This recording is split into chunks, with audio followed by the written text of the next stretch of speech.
जहां पूरी दुनिया जाने की कोशिश कर रही है वो है चांद। एक के बाद एक, अमेरिका हो या रूस, चीन हो या फिर अब भारत देश चांद पर जाना चाहता है। लेकिन आपने कभी सोचा है कि आखिर चंद्रमा की दुनिया कैसी है? चांद पर मिट्टी है या पत्थर, समुद्र है या नदियां, पहाड़ हैं या रेत के मैदान, पानी है या कुछ और? चांद की धरती पर एलियन है या इंसान? तो चलिए दोस्तों, अगले कुछ देर में ले चलते हैं आपको चांद की सैर पर। तो चलिए शुरू करते हैं अपने चांद के सफर को। धरती से चांद की दूरी लगभग 3,84,400 किलोमीटर है। पृथ्वी से चांद तक पहुंचने में सबसे कम समय 4 दिन अमेरिका को लगा है।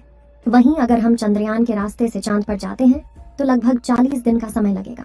अगर यह मानकर चलें कि हम अमेरिकी स्पेस क्राफ्ट में बैठकर चांद पर जा रहे हैं तो हमें वहां पहुंचने में 4 दिन का समय लगेगा। 4 दिन बाद हम चांद की जमीन पर होंगे।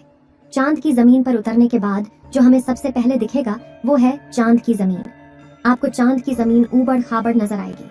चांद की जमीन पर हर तरफ आपको बड़े बड़े गड्ढे दिखाई देंगे। जब आप चांद की जमीन पर खड़े होकर ऊपर की ओर देखेंगे तो आपको हमारा खूबसूरत ग्रह पृथ्वी नजर आएगा, जिसमें आपको पृथ्वी साफ साफ अपने अक्ष पर घूर्णन करती हुई नजर आएगी, लेकिन आसमान में हमेशा उसकी स्थिरता बनाए रखेगी। अर्थात चांद पर खड़े होकर पृथ्वी को कई वर्षों से अगर हम निहारते रहे तो वह अपनी जगह से टस से मस नहीं होगी। चांद का गुरुत्व आकर्षण पृथ्वी के मुकाबले 6 गुना कम है, यानी चांद की जमीन पर जाने के बाद हमारा वजन 6 गुना कम हो जाएगा।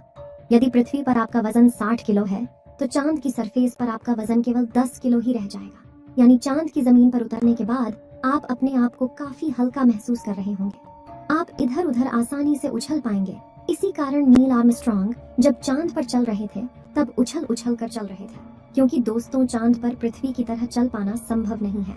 चांद की सतह पर नील आर्मस्ट्रांग और उनके साथियों के कदमों के निशान आज भी मौजूद हैं, क्योंकि वहां पर हवा न होने की वजह से वह निशान मिटा नहीं है। फिर थोड़ा चलने के बाद जब आप चांद पर इधर उधर देखोगे तो आपको बहुत सारा कचरा पेपर, बहुत सारे क्षतिग्रस्त सैटेलाइट और बैग्स मिलेंगे।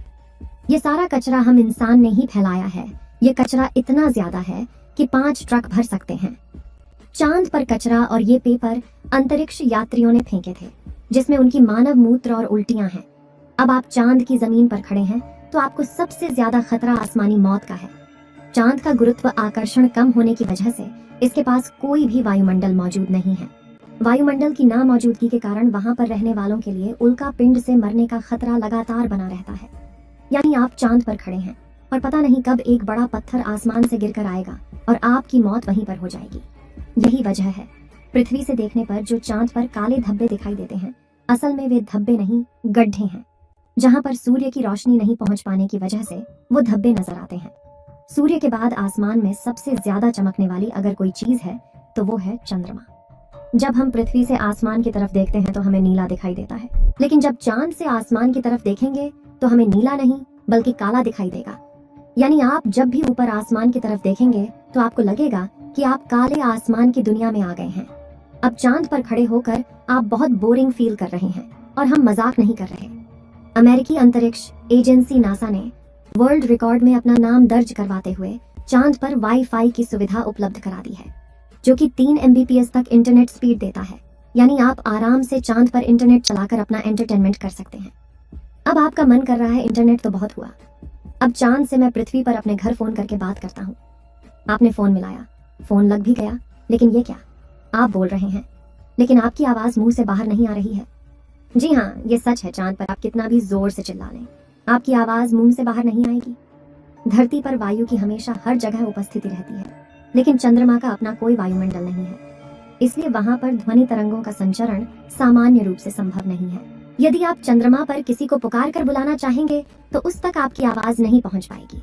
परंतु चंद्रमा पर एस्ट्रोनॉट्स स्पेस सूट में रहते हैं, जिसमें ऑक्सीजन और नाइट्रोजन भरकर कृत्रिम रूप से वायुमंडलीय दबाव बनाया जाता है।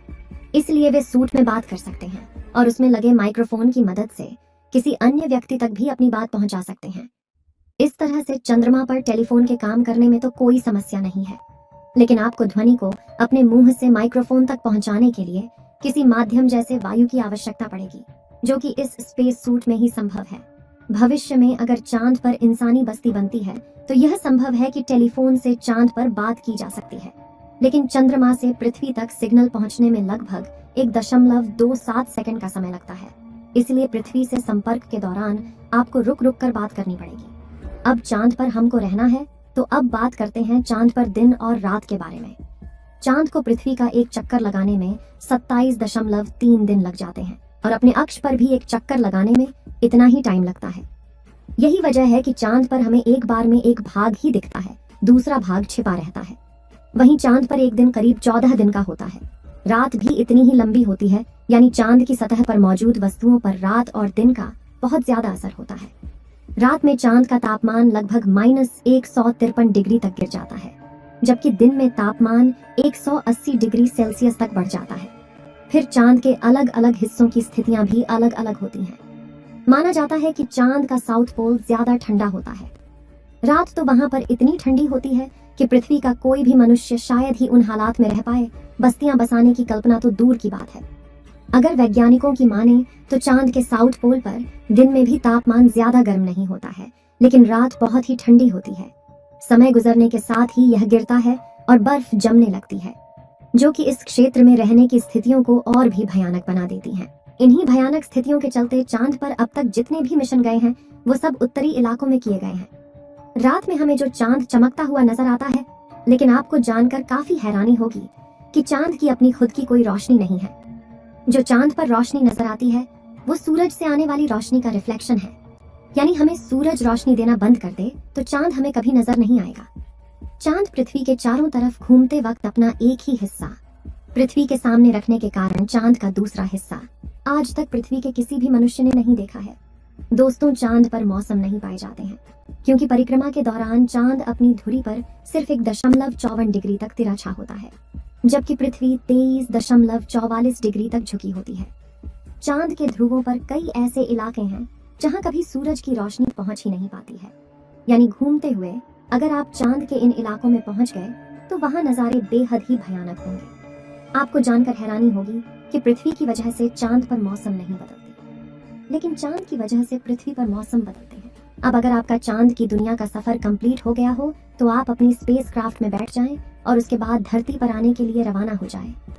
दोस्तों, आपको चांद का डरावना और जानकारियों से भरा सफर कैसा लगा, हमें कमेंट बॉक्स में लिखकर जरूर बताएं। इस वीडियो को एक लाइक जरूर करें और अपने मित्रों तक इस वीडियो को शेयर करें ताकि उन्हें भी जानकारी मिल सके। और भी नॉलेजेबल वीडियो के लिए अपने भरोसेमंद चैनल को सब्सक्राइब जरूर करें और बेल आइकन को ऑल पर सिलेक्ट करना बिल्कुल ना भूलें। मिलते हैं किसी और नॉलेजेबल वीडियो के साथ। वीडियो को अंत तक देखने के लिए धन्यवाद।